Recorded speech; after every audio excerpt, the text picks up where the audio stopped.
Some more breaking news we're following this morning. Prime Minister Mark Carney has announced a new path for Canada's auto sector to struggling from U.S. tariffs. The government is introducing a new $2.3 billion rebate program for most vehicles. Some incentives include $5,000 for individuals purchasing a new electric vehicle and $2,500 towards plug-in hybrids. The vehicles must be made here or imported from a country that Canada has a free trade agreement with. At a news conference last hour, Carney said Canada's trade with the U.S. was once a great strength, but it has become a, quote, serious vulnerability. Our objective is to remove all tariffs in the auto sector, to build the strongest North American auto sector. That's what we will build together.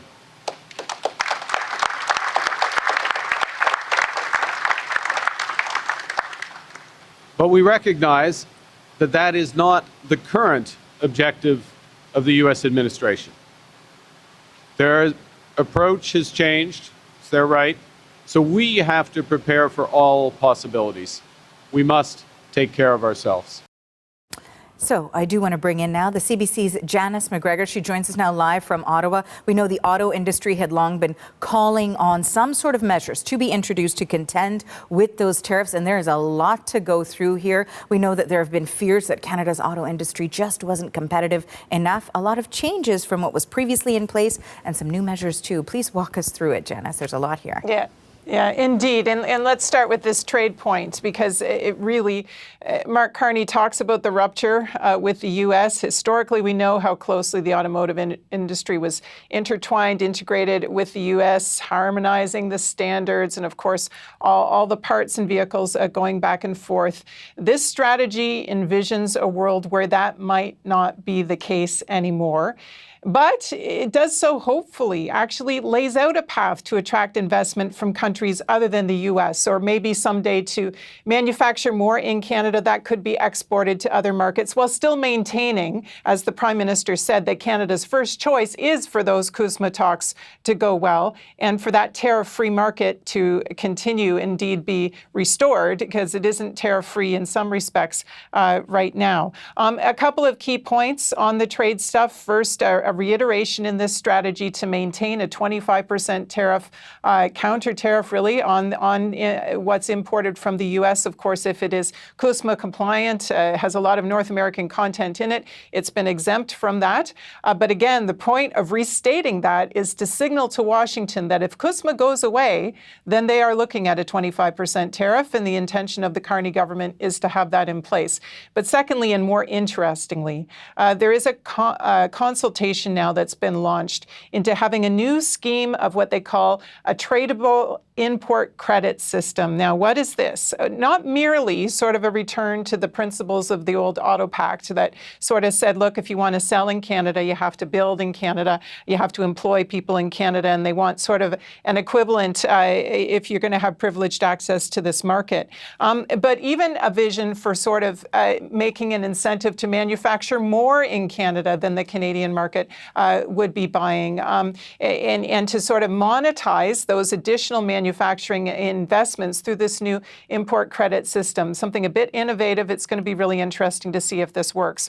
The other aspect of it, though, is, as Mark Carney is fond of saying, trying to be our own best customer. And this is where the return to consumer rebates come in for electric vehicles. A $2.3 billion program over 5 years, but not one that works the way previous federal incentive programs have in the past. For folks interested in this, I can say it's going to start right away. February 16th, 2026, it said this could be available. The hope is that this could incentivize over 5 years the purchase of some 840,000 plug-in hybrids and electric vehicles. But if you were thinking of wanting to purchase one of the vehicles now coming in, thanks to that deal in Beijing last month from China, they will not be eligible for these rebates. Something else new about this. Previously, there was no rebate if the car costs more than $50,000. Now there could be if that car is manufactured in Canada at a Canadian facility and employing Canadians. Finally, the important thing to note is if this interests you, you are not going to want to sit on this, because the first year rebates are $5,000, and for a plug-in, $2,500.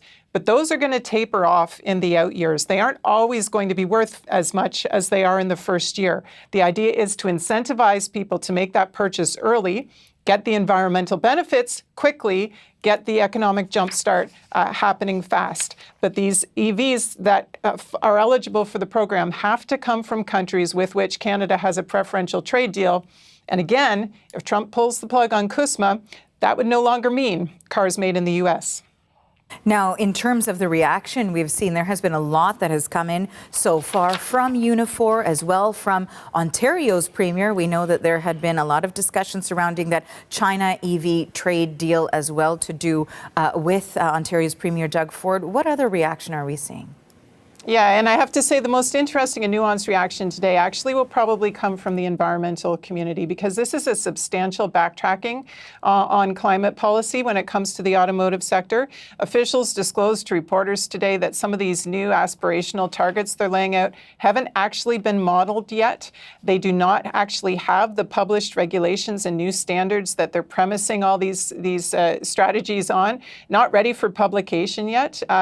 So a lot of work still to be done there, and that could cause maybe some anxiety and skepticism in people that really want to see the environmental standards not abandoned even as they are chasing these new economic goals. But just quickly, early reaction from Unifor, National President Lana Payne, auto workers, their union, saying that they needed a strategy that reassured workers that automaking has a future in Canada regardless of U.S. trade attacks.